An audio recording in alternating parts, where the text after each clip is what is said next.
हरे कृष्णा। ओम अज्ञानतिमिरन्धस्य ज्ञानाञ्जनशलाकाय चक्षुर्मिलितं येन तस्मै श्रीगुरुवे नमः। नमो विष्णुपादाय कृष्णपृष्ठाय भूतले श्रीमते भक्तिवेदांत स्वामिनिति नामिने। नमस्ते सारस्वती देवे गौरवाणी प्रचारिणे निर्विशेष शून्यवादी पाश्चात्य देश तारिणे। जय श्री कृष्ण चैतन्य प्रभु नित्यानंद श्री अद्वैत राधा श्रीवासादि गौर भक्तवृंद। हरे कृष्ण कृष्ण कृष्ण हरे हरे, हरे राम राम राम हरे हरे। मूकं करोति वाचालं पंगुं लङ्घयते गिरिं यत्कृपातमहं वन्दे श्रीगुरुदीनतारिणं परमानन्दमाधवं श्रीचैतन्य ईश्वरम्। हरे कृष्णा। तो अभी तक हमने इसके पुराने जो वीडियोस थे श्रीमद् भागवतम संपूर्ण की कड़ी में हमने सूर्यवंश के क्षेत्र में देखा था, और अब हम श्रीमद् भागवतम के 9वें स्कंद में अध्याय 13 से लेकर अध्याय 24 तक जो 12 अध्याय हैं उसमें हम चंद्रवंश में देखेंगे कैसे भगवान चंद्रवंश का विस्तार करते हैं। और सबसे पहले चंद्रवंश यहाँ पे निमि महाराज जो चाटवंश में थे वहां पे चरित्र हमारा समाप्त हुआ था पिछले वीडियो में। अब हम वहीं से आगे बढ़ेंगे। इस चंद्रवंश में जो है भगवान गरुड़क्षाई विष्णु जो गर्भोदक सागर में लेटे रहते हैं, वो जो है अपने नाभि कमल से ब्रह्मा जी उत्पन्न करते हैं। ब्रह्मा जी के पुत्र अत्रि वो उत्पन्न होते हैं, और अत्रि के बेटे सोम, यही अत्रि और अनसुईया थे जिन्होंने भगवान से ये वर मांगा था कि भगवान हमको आपके जैसा पुत्र चाहिए। हाँ, अत्रि ऋषि, और अत्रि ऋषि के गर्भ से अत्रि ऋषि के द्वारा जो है सोम प्रकट होते हैं। ये स्वयं जो है ब्रह्मा जी के अंश हैं। तीन जब अत्रि ऋषि प्रणाम करते हैं, जब पूजा करते हैं भगवान की और प्रार्थना करते हैं उनसे, तो अत्रि ऋषि को ब्रह्मा विष्णु महेश तीनों प्रकट होकर के फल देते हैं और बोलते हैं कि आपको आशीर्वाद है, आपने हमको पुकारा है। लेकिन अत्रि ऋषि बोलते हैं मैंने तो जो सबसे बड़े हैं मैंने उनको पुकारा है, जो साक्षात ईश्वर है, परम ईश्वर है। तो भगवान विष्णु बोलते हैं कि हम और ब्रह्मा और महेश तीनों जो है परमेश्वर है, हम तीनों में कोई भेद नहीं है।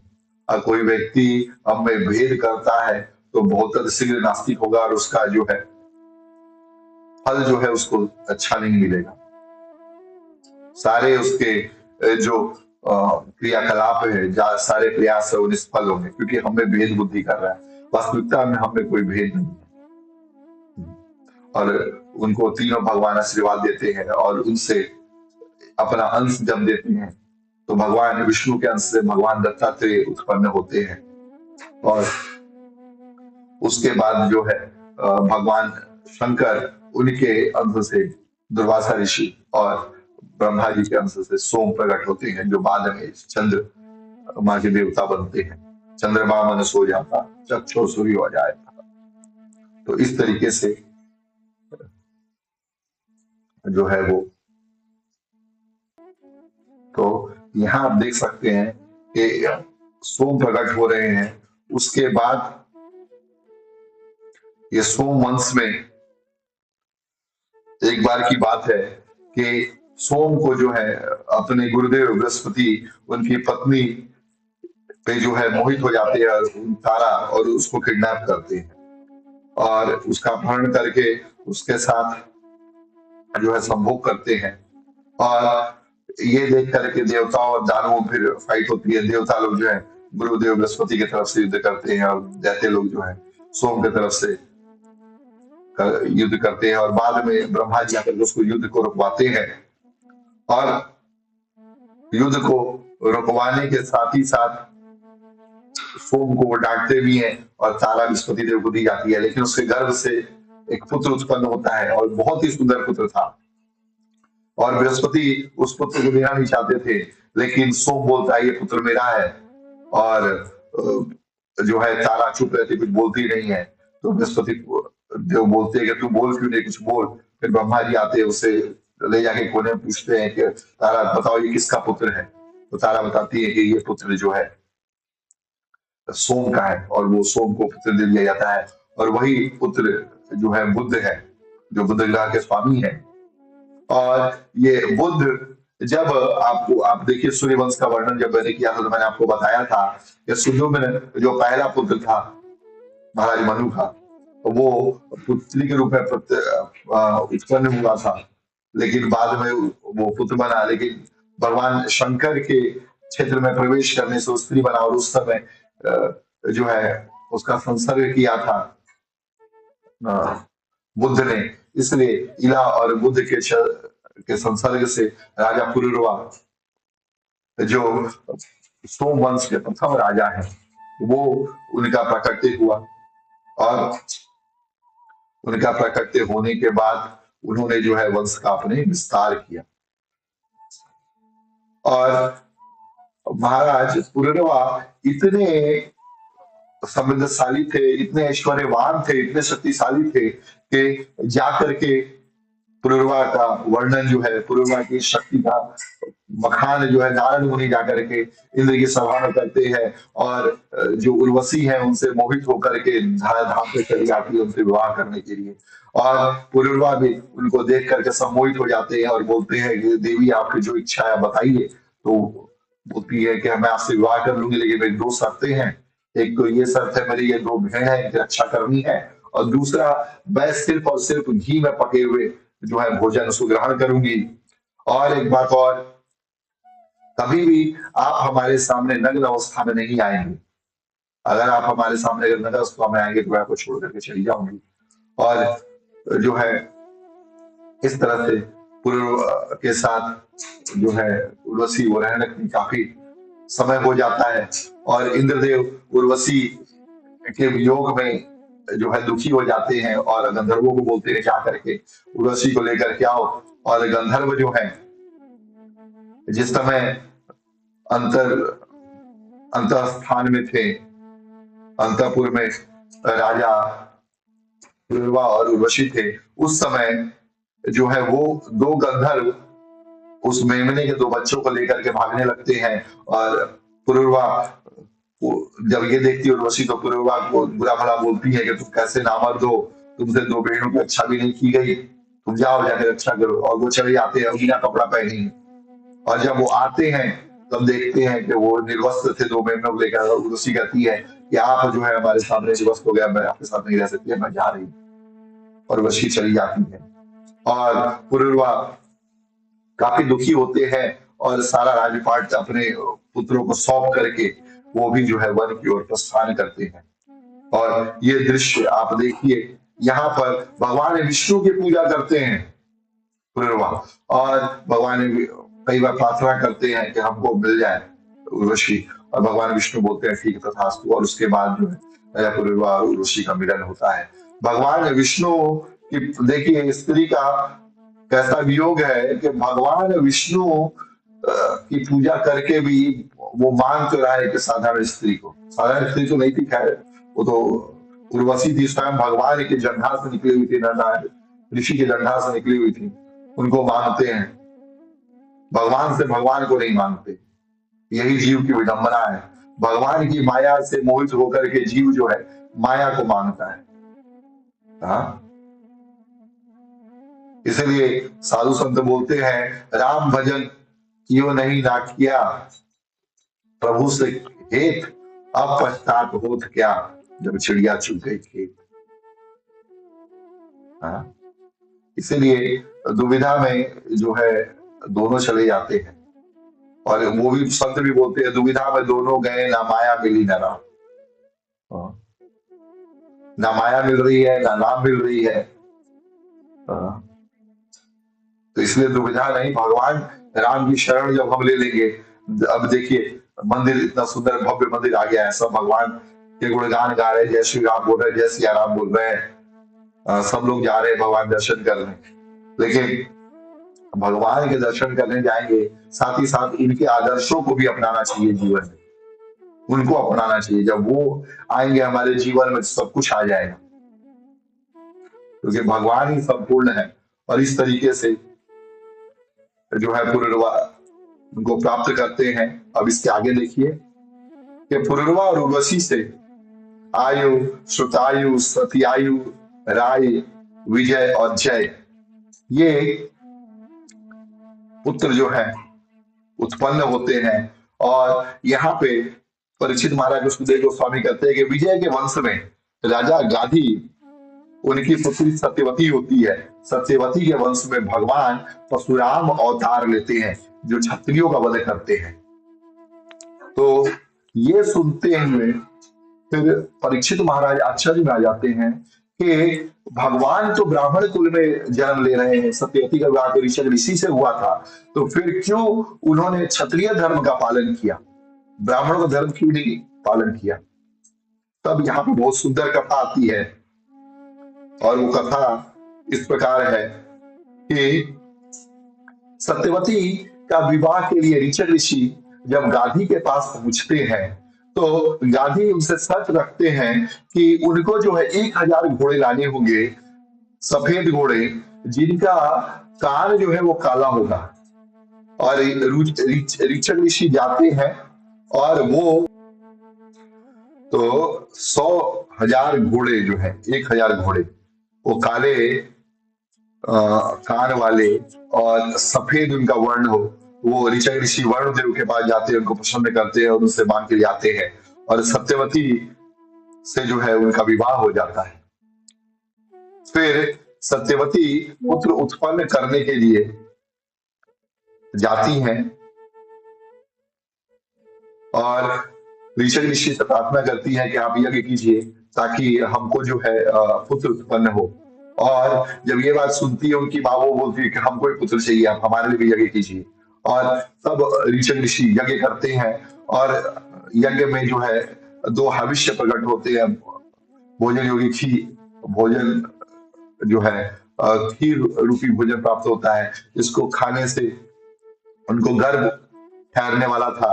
लेकिन माँ सोचती है कि ऋचक ऋषि ने अपने पत्नी के लिए कुछ काम किया वो ज्यादा अच्छा होगा, मेरे लिए अगर कुछ काम किया है या किया है तो उतना सही नहीं होगा। इसलिए माँ बोलती है कि बेटी ये मुझको दे दो और तुम मेरा खीर खा लो, और दोनों एक दूसरे से बदल करके खा लेती हैं। और ये बात जब ऋचक ऋषि को पता चलती है, वो बड़े दुखी होते हैं और बोलते हैं कि तूने क्या किया, मैंने उनको जो है जो भविष्य दिया था उससे क्षत्रिय उत्पन्न होने वाला था, और जो आपके लिए था वो उससे जो है ब्राह्मण उत्पन्न होने वाला था।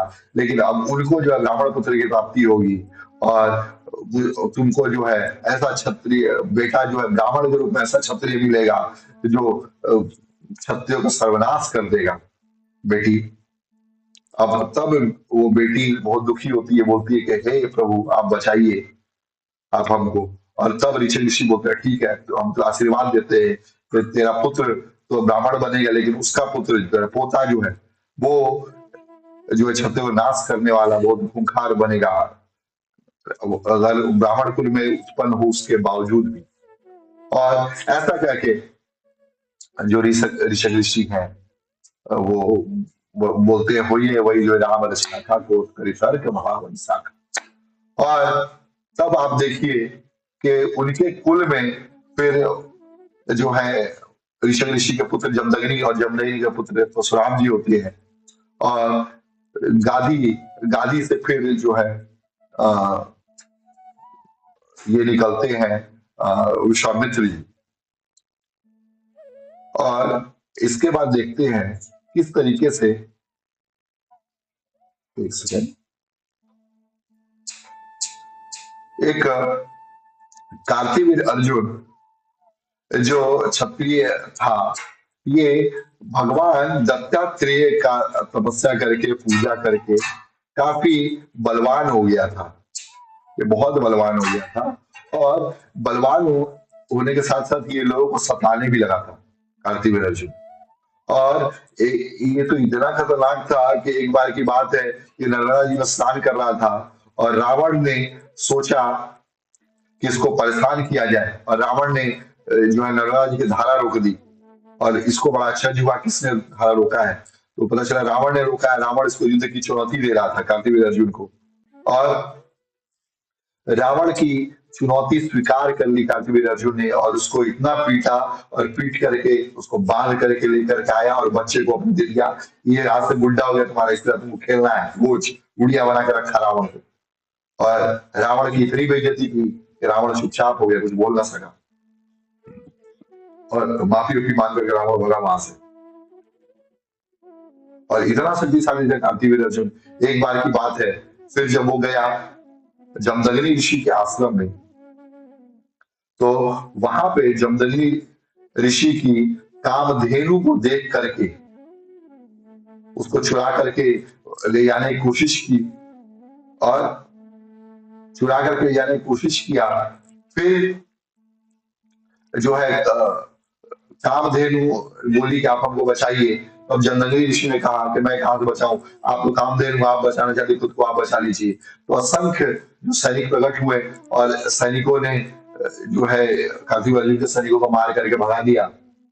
और फिर ये डिफीट देख करके, ये अपनी हार देख के कार्तिवीर अर्जुन को बहुत क्रोध आया, और रात्रि के समय जो है जमदग्नि ऋषि का वध करके वो गाय को चुरा करके ले जाना चाहता था। तब तक परशुराम जी आ गए, परशुराम जी ने उसका वध किया, और वध करके फिर दोबारा जो है ऋषि जमदग्नि ऋषि ने जो पिता थे उनको जो है फिर उत्पन्न ये जिला दिया, उनको फिर से जीवन दान दिया। और जमदग्नि ऋषि ने बोला कि बेटा, ब्राह्मणों के लिए जो है सबसे बड़ा पुण्य है क्षमा करना, तुम क्षमा करना सीखो बेटा, और जाओ जाकर के तुम जो है अलग अलग तीर्थों में घूमो, और वहां घूम करके अपने पापों का प्रायश्चित करो।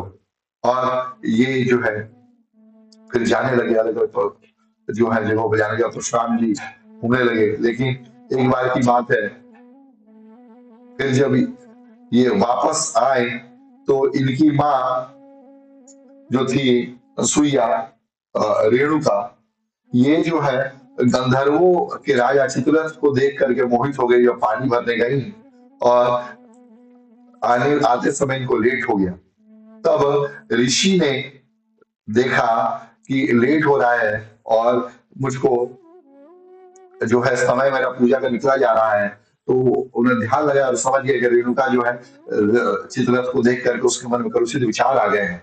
और तब जब रेणुका लेकर के आई पानी भर के, तो ऋषि को बहुत क्रोध आया, और उन्होंने अपने 5-6 जो पुत्र 6 पुत्र थे, और परशुराम जी के अलावा उनको बोला कि पुत्रों, इनका जो वध है, इस अपनी माँ को मार डालो।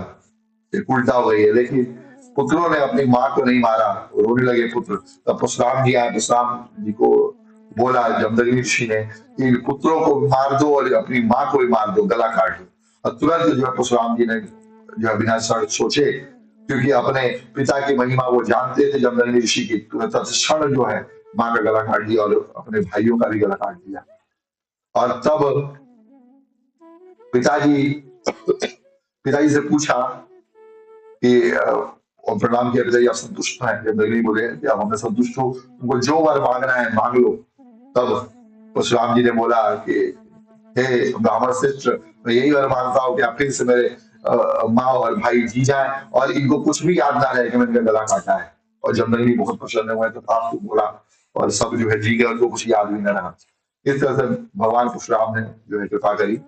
और कुछ समय के बाद जब कार्तिवीर अर्जुन के पुत्र घात लगाए बैठे थे, परशुराम जी दूरी पे थे, तब आकर के उन्होंने फिर से जमदग्नि ऋषि के ऊपर अटैक किया और उनको मारने का प्रयास किया। हाँ। और जब मारने का प्रयास किया, तो मारने का प्रयास क्या किया, मार ही डाला। और रेणुका वहां बैठ करके विलाप कर रही थी और छाती पीट रही थी। और जब परशुराम जी पहुंचे तो उन्होंने देखा कि माँ ने 21 बार छाती पीटी है, और उन्होंने अपना फरसा उठाया और लग गए क्षत्रिय को विनाश करने में। पूरी पृथ्वी से 21 बार क्षत्रिय को विनाश कर दिया। लेकिन आप लोग को, कुछ लोग का आश्चर्य होगा कि फिर क्षत्रिय कुल बच कैसे गया। तो ऐसे जो छोटे बच्चे थे और जो क्षत्रिय विवाह करने जा रहे थे, उनको परशुराम जी नहीं मारते थे। इसमें दशरथ जी की 3 रानियां तो मेन थी, उसके अलावा भी और भी कई सारी 300 रानियां थी। जब भी परशुराम जी जो है मारने के लिए, वध करने के लिए आते, दशरथ जी जो है फिर चल देते एक शादी करने, और इस तरह से वो बन जाते।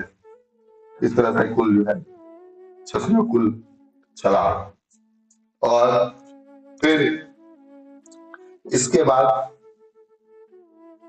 जो है आप देखोगे 21 बार मारा, और जमदग्नि को फिर से उन्होंने जिला लिया, और परशुराम जी अपना फिर से ये करने के लिए, टूर्नामेंट करने के लिए और अपना जो है प्राश्चित करने के लिए, वो दोबारा से जो है महेंद्र पर्वत के ऊपर चले गए। यहाँ देखिए गादी जिनकी पुत्री सत्यवती थी, उनसे जमदग्नि उनके पुत्र, और फिर परशुराम जी हुए, और विश्वामित्र जो के पुत्र थे गादी के, 101 पुत्र और सुनासेप पुत्र उत्पन्न हुए। ये सुनासेप वही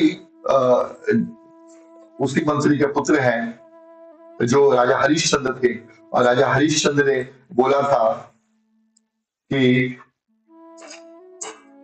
विश्वामित्र को, वो ये वरुण देव को अपना पुत्र जो है, जो पुत्र होगा उनको अपना पुत्र देंगे, लेकिन उन्होंने अपना पुत्र रोहित पुत्र नहीं दिया। बाद में मंत्री ने अपना पुत्र दिया, और वो पुत्र जो है वरुण देव से फिर विश्वामित्र मुनि ने दिया, वो सुने से हुए।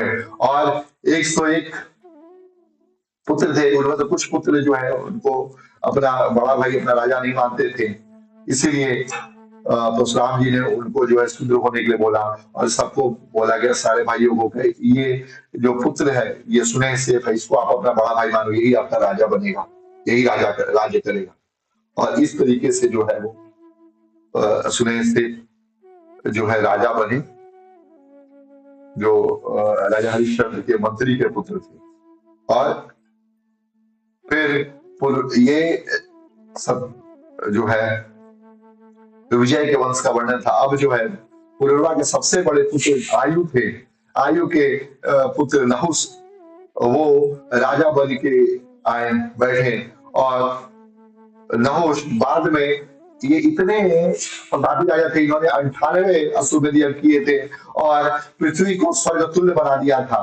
बाद में देवताओं के आग्रह पर ये स्वर्ग में फिर से इंद्र की पद पे जाते हैं, जब इंद्र को श्राप मिलता है कि आप इंद्र जो है जाकर के, और इंद्र जब 1000 वर्ष तक श्राप के डर से कमल में छुपे रहते, उस समय नहुस राजा बनते हैं। बाद में ये नहुस जो थे वो प्रयास करते हैं कि जो इंद्र की पत्नी है सची, हाँ, उनके साथ जो है रमण करे, क्योंकि वो भी इंद्र थे, लेकिन सची इसके मानती नहीं। फिर भी वो बोलते हैं कि नहीं, हमको जो है आपके साथ रहना है।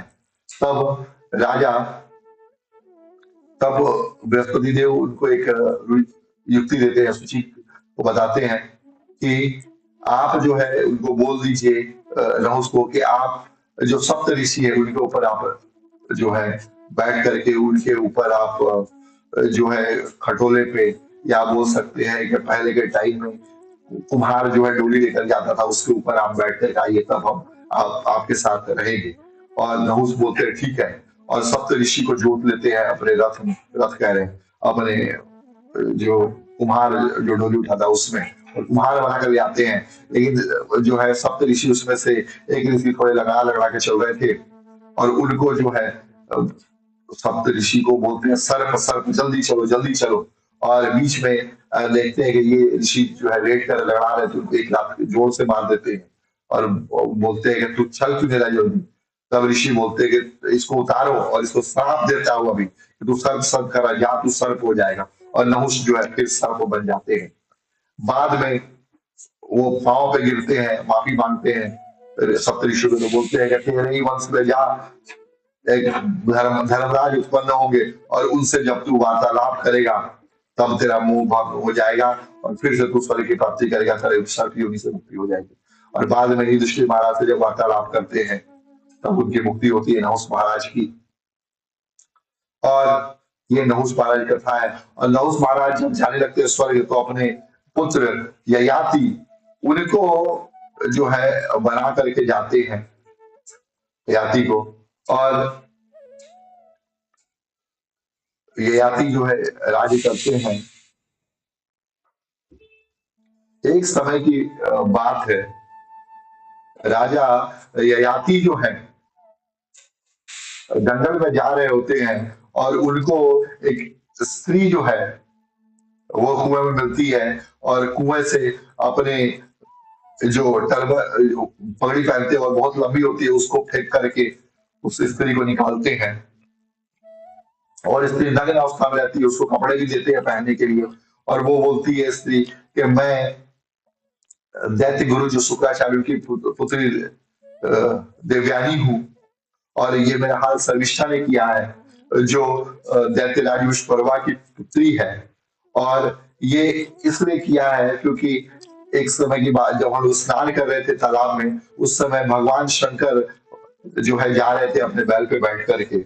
और भगवान शंकर जो बैल पे बैठे हुए थे और जा रहे थे और हम अलग अवस्था में थी, तो भगवान शंकर के साथ से बचने के लिए सब हमने जो है अपना शरीर को ढका कपड़ों से।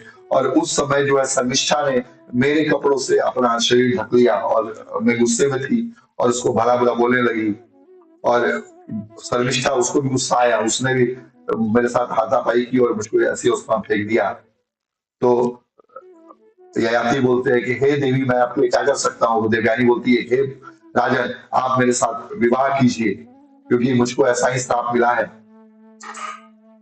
क्योंकि एक से एक बात है, बृहस्पति के जो पुत्र थे, पुत्र कच्छ नाम के पुत्र हमारे पिताजी के पास संजीवनी विद्या सीखने आए थे, संजीवनी मंत्र सीखने आए थे। और कच्छ जो है संजीवनी मंत्र जब उन्होंने सीख लिया वो जाने लगे और मैं उनके ऊपर मोहित हो गई थी। मैंने उनसे बोला कि आप मुझसे विवाह कीजिए और उन्होंने विवाह नहीं किया। बोला कि देवी हमारा और आपका कुल अलग है, हम विवाह नहीं कर पाएंगे। और मैं जो है देवगुरु बृहस्पति का पुत्र हूँ। तो तब श्राप दिया देवयानी ने कि आपको जो संजीवनी विद्या जो है आपने सीखा भूल जाओगे। तब कच्छ को भी क्रोध आया, उन्होंने भी श्राप दिया कि देवयानी तब तुमने मुझको ये श्राप दिया, मैं भी तुमको श्राप देता हूँ, कभी तुम्हारा ब्राह्मण से विवाह नहीं होगा। इसलिए तुम्हारी ब्राह्मण वाले कोई लक्षण नहीं है। फटाक से क्रोधित होकर के श्राप दे देना, ये जो है ब्राह्मणों का लक्षण नहीं है। ब्राह्मण तो सौम्य होते हैं। और तब जब ये श्राप दिया दोनों ने एक दूसरे को और चले गए। और ये देवयानी ने बताया और बोला कि महाराज आपसे और मेरा विवाह जो है नियति है, आप इसको मानिए। और फिर जो है ये जाते हैं देवयानी को लेकर के दुर्वासा ऋषि के पास। और दुर्वासा ऋषि जो है वो भगवान की नीति मान करके फिर विवाह कर देते हैं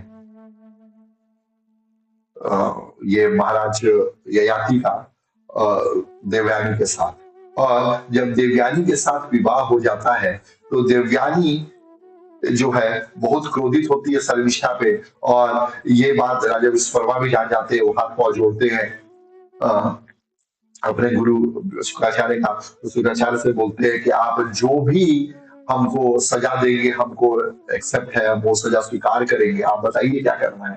तब शुक्राचार्य देवयानी से बोलते हैं कि ये मेरी पुत्री है, ये जो बोलेगी वही आप मान लो। तो देवयानी बोलती है कि मैं जहाँ विवाह करने जा रही हूँ ये शर्मिष्ठा और उसकी सारी सखियां जिन्होंने मेरे को टॉर्चर किया है ये भी जो है साथ में मेरे दासी बन के जाएंगी, मेरी सेवा करेंगी। और राजा विश्वकर्मा तुरंत मान जाते हैं। उनको शुक्राचार्य के जो है जो गुरु जो थे उनको छोड़ देते, इसलिए वो डर गए थे, इसलिए उन्होंने विश्वकर्मा ने ऐसा ख्याल किया।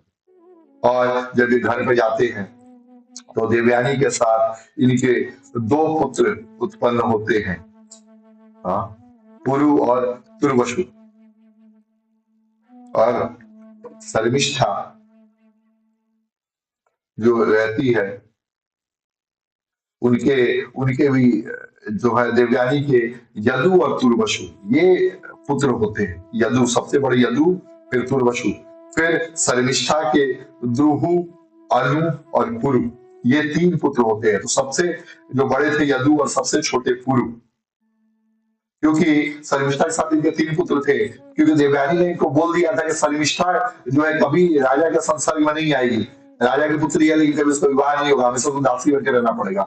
लेकिन शर्मिष्ठा जब देखती है कि 2 पुत्र देवयानी के हो गए, तो राजा पुरु के पास जाती है, उनसे प्रार्थना करती है कि हे भगवान, मेरा क्या दोष है, मैं भी तो एक स्त्री हूँ, मुझको भी पुत्र की कामना है, आप मेरी कामना भी पूर्ण कीजिए। मैं भी आपकी दासी हूँ, और दासी का जो कामना है उसका पूर्ण करने का अधिकार जो है स्वामी का होता है, स्वामी को पूर्ण करना चाहिए। और तब 3 पुत्र उत्पन्न होते हैं। और बाद में एक समय की बात है, शर्मिष्ठा जब बच्चे को खिला रही होती है, देवयानी जाती है और देख लेती है, और देखती है कि तीनों बच्चे का मुखमंडल जो है राजा ययाति से मिलता है, और बहुत क्रोधित होती है और अपने पिता के पास जाती है। पिता जो है श्राप देते हैं कि ये राजा ययाति जो है बूढ़े हो जाए, संभोग ना कर सके, इस उनमें जो पौरुष बल है वो खत्म हो जाए। लेकिन राजा ययाति जाते हैं उस देवयानी के पीछे और जाकर के हाथ पांव जोड़ते हैं और प्रार्थना करते हैं कि हे भगवान, आप जो है किसी भी तरीके से जो है आप हमको बचा लीजिए। तब राजा को बेचारे बोलते हैं कि ठीक है, मैं जो तुम्हारी जो है तुमको नहीं लौटा सकता, लेकिन तुम्हारा कोई पुत्र अपनी तुम्हारे बुढ़ापे से अपनी जवानी दे सकता है। तब जो है ययाति जो है अपने सबसे बड़े बेटे यदु के पास जाते हैं, और यदु बोलते हैं कि हे पिताजी, आपने तो संसार का भोग कर लिया है, लेकिन मैंने तो इस संसार भोगा भी नहीं है, और मुझको तो यही जवानी मिली है, भगवान का भक्ति भजन भी करना है, बुढ़ापे में भक्ति भजन हो नहीं पाएगा, इसीलिए पिताजी मैं तो नहीं दे पाऊंगा। और पिताजी से जो है और तुर्वसु, द्रुहु, अनु, इन चारों से पूछते हैं, और चारों से वो भी नहीं मानते। लास्ट में थका के वो पुरु के पास जाते हैं, और पुरु जो है अपनी जवानी सहर्ष पिताजी को देते हैं, और पिताजी से बोलते हैं कि हे पिताजी, कोनु लोके मनुष्येंद्र पितुरात्मकृत पुमान प्रतिकर्तुं क्षमो यस्य प्रसादात् विन्दते परम। हे पिताजी, इस संसार में कौन ऐसा व्यक्ति होगा जो पिता के किए गए जो उसके ऊपर ऋण है उसको चुका सकता हो। हाँ, क्योंकि पिताजी अगर प्रसन्न हो जाए तो उनके प्रसन्नता से ही भगवान की प्राप्ति हो जाती है। तो आपको प्रसन्न करने के लिए जो है मैं अवश्य दूंगा, क्योंकि उत्तम चिंतयत कुर्यात प्रोक्तकारी च मध्यम अधमो अश्रद्धया कुर्यात अकर्ता उच्चरितम पितु। जो उत्तम पुत्र होते हैं वो तो पिता के मन में क्या चल रहा है उसके अनुसार आचरण करते हैं, और मध्यम लेवल के वो होते हैं जो पिता कुछ कहे तो करते हैं। तो पिताजी, मैं आपके मन का तो नहीं कर सका, लेकिन अब आपने बोला है तो मैं जरूर करूंगा। और उससे भी अधम वैसे पुत्र होते हैं जो श्रद्धा, पिता में श्रद्धा रखे तो कोई कार्य नहीं करते हैं, और ना करने वाले तो पुत्र नहीं पुत्र होते हैं पिता का। ऐसा बोल करके जो पुरु होते हैं उनको सहर्ष स्वीकार करते हैं। लेकिन 1000 वर्ष तक ययाति ये सुख भोगते भोगते जो है अंत में उनको समझ में आया चाहिए कुछ भी सुख नहीं रखा है, और देवयानी से कहते हैं देवयानी, अब जो है भगवान जो है अपनी शरण में बुला रहे हैं, तुम भी अब इनके पीछे भोग वासनाओं के पीछे ना लगो, क्योंकि काम वासना पे संतोष नहीं है, मैं 1000 साल देख लिया। और फिर वो कहते हैं यद पृथव्याम गृहीयव्यम हिरण्यम पशवः स्त्रिया न दुह्यन्ति मना प्रीतिम पुंसः कामः तस्यते।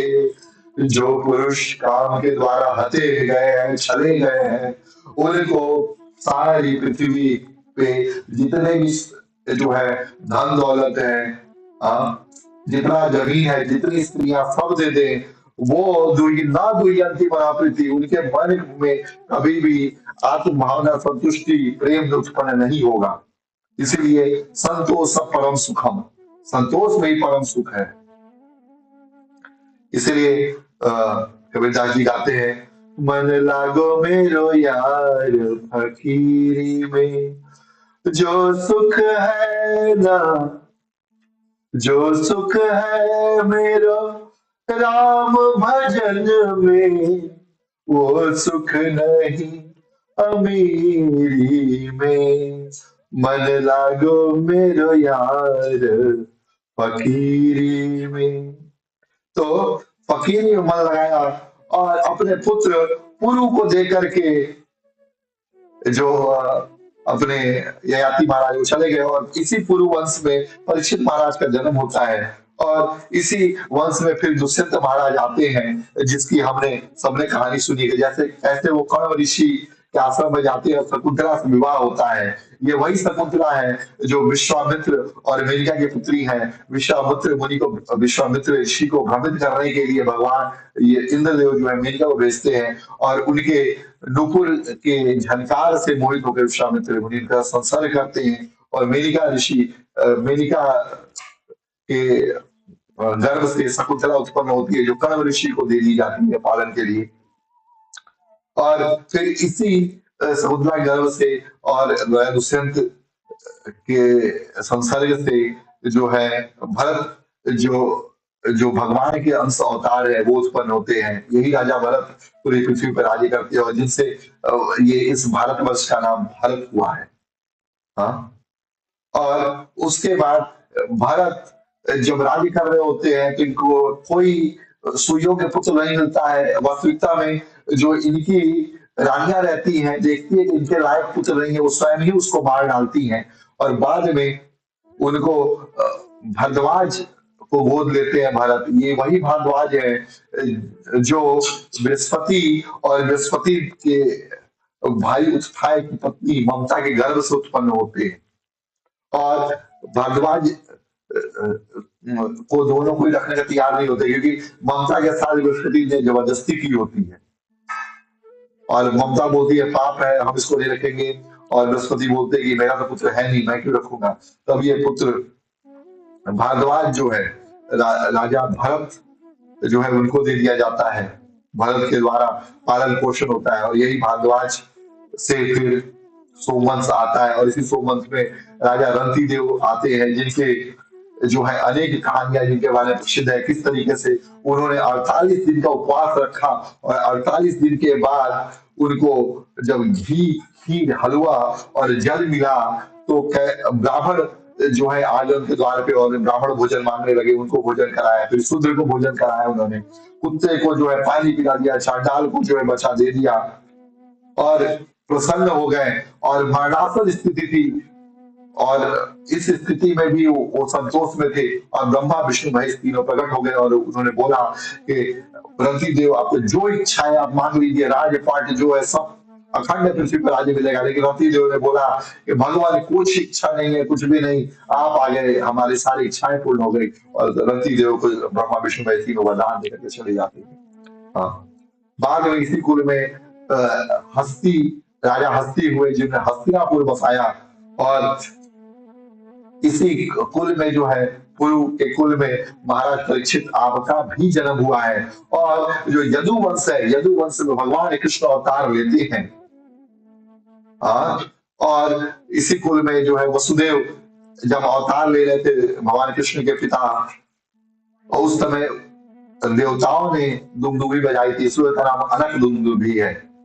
और इसी यहाँ पे भगवान जो है देवकी और जो है वसुदेव, उनके संसर्ग से भगवान अवतीर्त होते हैं। और संसर्ग से क्या अवतीर्त होते हैं, भगवान तो अवतार लेते हैं और माँ के गर्भ में प्रवेश करते हैं इस तरीके से। और यहाँ पे सुखदेव गोस्वामी कहते हैं, यथा यदेह धर्मस्य क्षयो वृद्धिश्च पाप्मनाः तदा तु भगवानीश आत्मानं सृजते हरि। यदा यदेहं धर्मस्य, जब भी धर्मस्य का क्षय होता है, वृद्धि पाप माना, और पाप में वृद्धि होती है, तदा तु भगवान ईश्वर, भगवान जो सबको उत्पन्न करने वाले, भगवान सबके ईश्वर है। हाँ, आत्मान, हम अपने आप का सृजन करते हैं, हम अवतार लेकर के प्रकट होते हैं।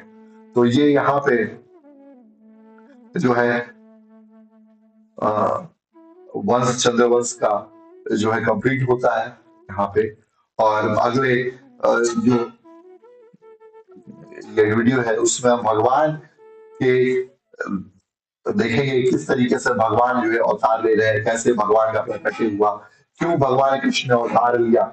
जो प्रथम स्कंद के प्रथम अध्याय में प्रश्न पूछा गया था कि भगवान क्यों अवतार लेते, भगवान कृष्ण ने क्या क्या लीलाएं की, और भगवान जो है इस धराधाम के बाद कहाँ गए अपने, और जो लीला संवरण के बाद। ये सारे प्रश्नों के उत्तर आपको अगले वीडियो में मिलेंगे। तब तक आप इस वीडियो देखिए और इसके पहले जितने वीडियोस हैं उसको भी देखिए, क्योंकि ये श्रीमद् भागवतम की संपूर्ण कड़ी है और इसको लेकर के हमको चलना है। हाँ, आप सब देखेंगे एक साथ तो पूरा संपूर्ण भागवत भी आपका तैयार हो जाएगा। हरे कृष्णा ग्रंथराज श्रीमद् भागवतम की जय, श्री प्रभुपाद की जय, निताई गौर सीताराम प्रेमानंदे, हरि हरि बोल। हरे कृष्णा कृष्ण कृष्ण हरे हरे, हरे राम राम राम हरे हरे, हरि बोल।